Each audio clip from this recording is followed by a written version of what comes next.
All right, so we're going to take a look at an angled launch problem. Here it says, once Mr. Weiss has arrived in Florida, he decides to enjoy the beautiful weather by yeeting some golf balls. Mr. Weiss strikes a golf ball, giving it a velocity of 57 meters per second at an angle of 47 degrees from the horizontal. The ball follows an arched path and lands at the same height it was hit at, some distance away. All right, let's figure out what's going on here. So something important to note is that I hit the ball initially with a velocity of 57 meters per second and an angle of 47 degrees. So if I were to draw a picture, here's my picture here, but I'm going to draw one. Here's my golf ball, and it's being hit at this angle. So this is 47 degrees, and this is 57 meters per second. Now that I know that my golf ball is also landing at the exact same height. Because it's landing at the same height, the initial velocity of 57 meters per second is going to be the same here, but just point downward, which means that our final angle is going to be the same angle, just negative. Let's go ahead and identify our origin. Our origin is just going to be at the beginning. It's going to point up for positive and to the right for positive x. Now we can go ahead and identify some of our variables here. So the initial distance in the x direction is 0 because we're starting at the origin. The final distance is unknown.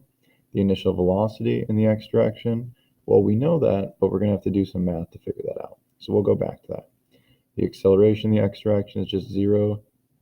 The acceleration in the y direction is negative 9.8.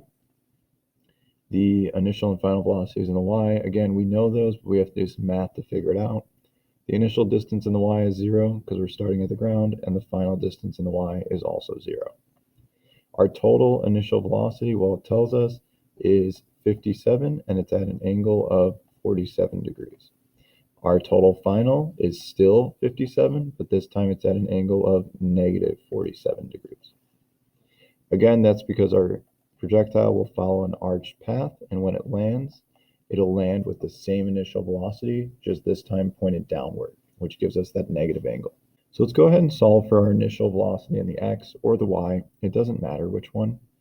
So here we can see, if I expand this a little, here is my initial velocity of 57 meters per second. And again, that's being shot at an angle of 47 degrees. So right now I can see that I have an x velocity and a y velocity here. What I need to do is I need to go ahead and split this up. So I can see that the x velocity is my adjacent side, and the y velocity is my opposite side, and my 57 meters per second is my hypotenuse. So I'm going to go ahead and use some trig to do this. I find out that I can do cosine of theta, which is 47 degrees, is equal to the adjacent, which is the velocity in the x direction, divided by the total velocity, which is 57. Multiply my 57 over, I get 57 times cosine of 47 is equal to the velocity in the x direction. I'll go ahead and solve for that in a sec, but let's solve for the one in the y. I'm going to switch colors to purple because the yellow is actually really hard to see. So for the y, I'm going to do the same thing, except now it's the opposite side. So it's going to be sine of theta. And theta in this case is just going to be 47 degrees. Again, it's the same angle, is equal to the opposite, which is the y velocity, over 57, because that's our hypotenuse. Multiply 57 over again, I get 57 times sine of 47 degrees is equal to the velocity in the y direction. Here I find out that the velocity in the y direction is equal to 41.69 meters per second. I do some trig and some simple algebra to figure out the velocity in the x direction, and I find out that that answer is 38.87. I'm going to go ahead and put that up here on my table. I know the x1 remains the same the entire time because the acceleration in the x direction is 0. I know the y velocity does not remain the same, so the initial y velocity is 41.69, but I know that the final velocity has the same magnitude because it's landing at the same height, but a different direction. The direction for the y velocity at the end, we can see over here, is just down, so it's going to be negative 41.69. Now that I have my velocities, I can go ahead and solve for time. I'm going to solve for time using little pup in the y direction. So I get VF equals VO plus A times T. I plug in my values. I get negative 41.69 is equal to 41.69 plus negative 9.8 times T. Subtract 41 over, I end up with negative 83.38 divided by negative 9.8 equals time. I find out that time is equal to 8.5 seconds. Lastly, I got to figure out how far my golf ball went. So to figure out the final distance in the x direction, I just need to use big dog again, but this time in my x direction. So that's df equals, and again, we know for the x direction that this is 0 and this is 0. So it's just left with VO times T. I plug in my numbers. I find out that df is equal to 38.87 times 8.5. That gives me a df of 330.4. Now that I have my chart filled out, I can go ahead and start filling out my answers for my problems. Number 1 says, what are the x and y components of the ball's initial velocity? Well, the initial velocity in the x direction, I look over at my chart, it's just 38.87. Initial velocity in the y, 41.69. And again, I got this by doing trig. The how long will the ball be in the air before it lands back on the ground? I look at my chart, 8.5 seconds. What is the maximum height reached by the ball? Well, I don't have that answer in my chart, so I'm going to go back to this one. What is the total speed of the ball at the apex? Well, we actually do know that, because what is the velocity in the y direction at the apex? Well, at the apex, it has no y velocity. And the velocity in the x direction of the apex is always the same, 38.87. Therefore, the total speed is just the x velocity at the apex. How far did Mr. Weiss yeet that golf ball? Pretty far, right? I hit that golf ball 330.4 meters. I think that's pretty good considering I only played golf senior year.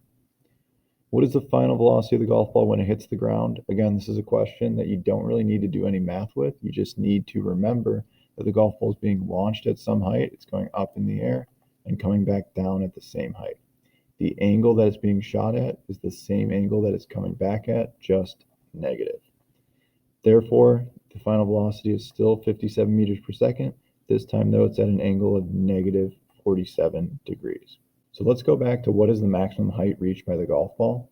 The maximum height reached by the golf ball is referring to this height right here. So we need to figure out how high is that golf ball going. Well, the variables that we solved for was for the entire launch. But the apex, right, where it reaches its maximum height, that occurs at half of the distance. So half of our launch distance. What else is it half of? Well, the time to reach the apex is half of our total time. All right, so we're going to go ahead and set up the y direction, but this time to the apex. We're still launching from the same initial height right here, just this time we're ending at the apex. So therefore, for the y direction, our initial distance is still the same because it's the ground. The final distance is what we're trying to figure out. The initial velocity is still the same because we're still launching with that initial velocity at that angle, which is going to produce this velocity in the y direction. The final velocity, though, is 0 because we're at the apex. And at the apex, our velocity in the y direction is 0 because we're no longer moving. That's where our object switches from going up, up, up to down, down, down. So because it's switching from going from positive to negative, it's crossing 0, and the apex is where it does that. Acceleration is still negative 9.8, and now time, like we said, is just half of the time. So instead of 8.5, I'm going to have 4.25 seconds. Now that I have all these variables, I can go ahead and solve for my final distance, or my height in the y direction. I could do this too. If I didn't have time, I would just use a different equation. But because I have time, I can use any equation I want. I'm going to just use big dog because it's already set up to do that. So big dog is df equals do plus VO times T plus 1/2 AT squared. Plugging in my numbers, I get DF equals 0 plus VO, which is 41.69, times time, which is 4.25, plus 1/2, A, which is negative 9.8, and T, which is 4.25. But again, T is squared, so we want to make sure that we're squaring that. Now all we do is just some simple algebra to get our final distance. I ended up with a maximum height of 88.68 meters. Awesome. So I can go ahead and put that answer here, 88.68. And now I've answered every part of my question. Bonus question though, right, would be if I asked, well, how far did this move in the x direction when it reached the apex? Well, that answer would just be half of the total distance in the x direction. So therefore, if I wanted to find out how far it moved in the x direction when it reached the apex, the answer would just be 330.4 divided by 2. And that would just give me 165.2. So my advice to you guys is that if you have an angled launch problem, make sure that you're paying attention to the symmetry. The first half of it, so this part over here, is going to be equal to the second half. The only difference is the direction of the launch. In the beginning, the launch is pointed this way, and in the end, the launch is pointed this way. I will still have the same launch speed. It's just that in the beginning, I'll have a positive angle here, and in the end, I'll have a negative angle here.